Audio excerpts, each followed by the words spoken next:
สหายตัวเลิมเลขาธิการใหญ่พรรคคอมมิวนิสต์เวียดนามได้เดินทางมาเยือนสปป.ลาวอย่างเป็นทางการเพื่อหัดแน่นใส่พัวพัน Time to share สวัสดีท่านผู้ชมกลับมาพบกับรายการทำทูแสสำหรับหัวข้อข่าวที่เราอยากจะนำเสนอในวันนี้ก็คือว่าโดยเรื่องความสัมพันธ์ระหว่างสปป.ลาวและสส.เวียดนามก็คือเลขาธิการใหญ่พรรคคอมมิวนิสต์เวียดนามสหายตัวเลิมได้เดินทางมาเยี่ยมยามสปป.ลาวอย่างเป็นทางการในของข่าวได้มาจากแฟนเพจหนังสือพิมพ์ลาวพัฒนาในตอนเช้าของวันที่5 กุมภาพันธ์ ปี 2026 ที่ทำเนียบประธานประเทศได้จัดพิธีต้อนรับสหายตัวเลิมและคณะอย่างเป็นทางการ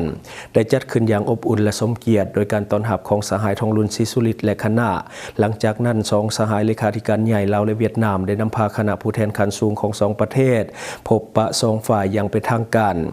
ในโอกาสนี้2ฝ่ายได้แจ้งสภาพการภายในที่ผลเด่นของประเทศของตนให้กันทราบพร้อมทั้งได้แสดงความสมเชยต่อกับบรรดาผลสำเร็จของการพัฒนาเศรษฐกิจสังคม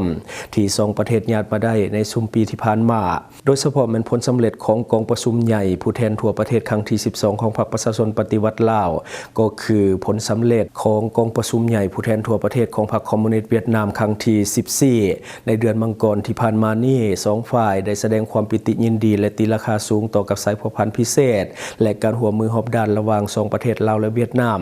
ที่สืบโตมีการขยายตัวหอบด้านเลิกเซิงและก้าวสู่ระดับสูงและมีคุณภาพในทุกของเขตเวียกงานเป็นต้นแม่นการหัวมือด้านการเมืองสืบโตมีความนักแน่นและกำมันเที่ยงใกล้ชิดสนิทสนมและสร้างความไว้เนื้อเชื่อใจซึ่งกันและกันในระดับสูงสุดการหัวมือด้านการป้องกันชาติและป้องกันความสงบและการต่างประเทศนับมือได้รับการเสริมขยายอย่างมีประสิทธิผล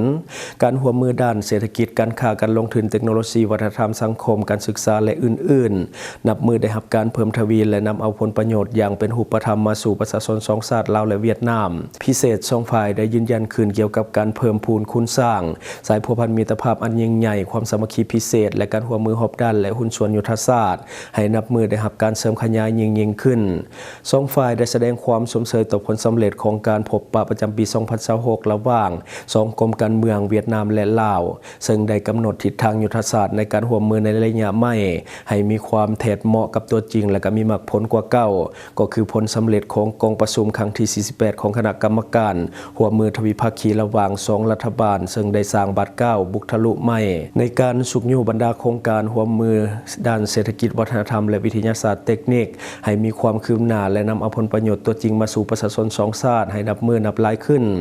เป็นต้นโครงการท่าเรือวุงอ้างโครงการพัฒนาเส้นทางรถไฟเวียงจันทน์ท่าแขกวุงอ้าง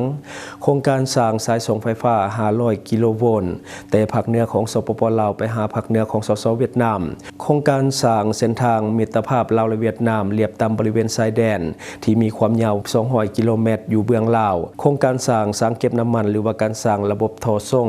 โครงการสร้างมหาวิทยาลัยมิตรภาพลาวและเวียดนามอยู่สปป.ลาวและอื่นๆรวมทั้งการกะเกียมความพร้อมรอบด้านเพื่อเฉลิมฉลองปีสามัคคีมิตรภาพลาวและเวียดนาม 2027 เนื่องในโอกาสวันสร้างตั้งสายพัวพันทางการทูตครบรอบ65 ปีและวันลงนามสนธิสัญญามิตรภาพและการร่วมมือครบรอบ50 ปีให้มีเนื้อในอุดมสมบูรณ์และมีความหมายอันลึกซึ้งนอกจากนั้น2ฝ่ายยังได้แลกเปลี่ยนคำคิดคำเห็นเกี่ยวกับสภาพการภาคพื้นและสากลที่2ฝ่ายมีความสนใจร่วมกันการพบปะ2ฝ่ายครั้งนี้แม้นเต็มไปด้วยความไมตรีจิตมิตรภาพอันดูดดื่มซึ่ง2ฝ่ายได้ตีราคาสูงต่อมรรคผลอันจบงามของการพบปะดังกล่าวและเชื่อมั่นว่าผลสำเร็จดังกล่าวจะเป็นแห่งสุขอยู่อันสำคัญเข้าในการหัดแน่นสายพัวพันแบบพิเศษที่มี1บ่มี2ในโลกของ2ชาติระหว่างลาวและเวียดนามให้แตกดอกออกผลในระดับใหม่ที่สูงกว่าเก่าสหายทองลุนศรีสุฤทธิ์และสหายตัวเลิมได้เข้าร่วมเป็นสักขีพยานในการลงนามเอกสารร่วมมือ2ฝ่ายจำนวน6ฉบับคือบทบันทึกความเข้าใจระหว่างกระทรวงศึกษาธิการและกีฬาของสปป.ลาวและกระทรวงศึกษาธิการและก่อสร้างแห่งสส.เวียดนามว่าโดยการสร้างตั้งมหาวิทยาลัยมิตรภาพลาวและเวียดนามอยู่สปป.ลาวบทบันทึกการมอบหับปึมระหว่างกระทรวงศึกษาธิการและกีฬาของสปป.ลาวและกระทรวงศึกษาธิการและก่อสร้างแห่งสส.เวียดนามแผนการร่วมมือปี 2026 ระหว่างกระทรวงยุติธรรมของสปป.ลาวและกระทรวงยุติธรรมแห่งสส.เวียดนามบทบันทึกความเข้าใจเกี่ยวกับการร่วมมือระหว่างแขวงลงน้ำทาและแขวงฟูท่อบทบันทึกความเข้าใจ ใจเกี่ยวกับการร่วมมือระหว่างแขวงบ่อแก้วและแขวงฟูท่อและบทบันทึกความเข้าใจเกี่ยวกับการร่วมมือระหว่างแขวงหลวงพระบางและแขวงฟูท่อของสสเวียดนามอันนี้คือในด้านของข่าวทั้งหมดที่เราเก็บมาเล่าสู่ฟังหวังว่าท่านจะได้รับสาระดีๆสำหรับท่านที่เบิ่งรายการเฮาอยู่คิดเห็นจะได้กับสิ่งที่มานำเสนอไปก็อย่าลืมฝากไว้ภายใต้คอมเมนต์ของเฮาและข้าพเจ้าจะเข้าไปอ่านด้วยตนเองขอขอบใจ ช่องทางที่คุณสามารถรับชมข่าวสารจาก Time to Share Studio Fanpage Time to Share Laos YouTube Time to Share TikTok Time to Share Laos Facebook สิงห์ดาราสายลิน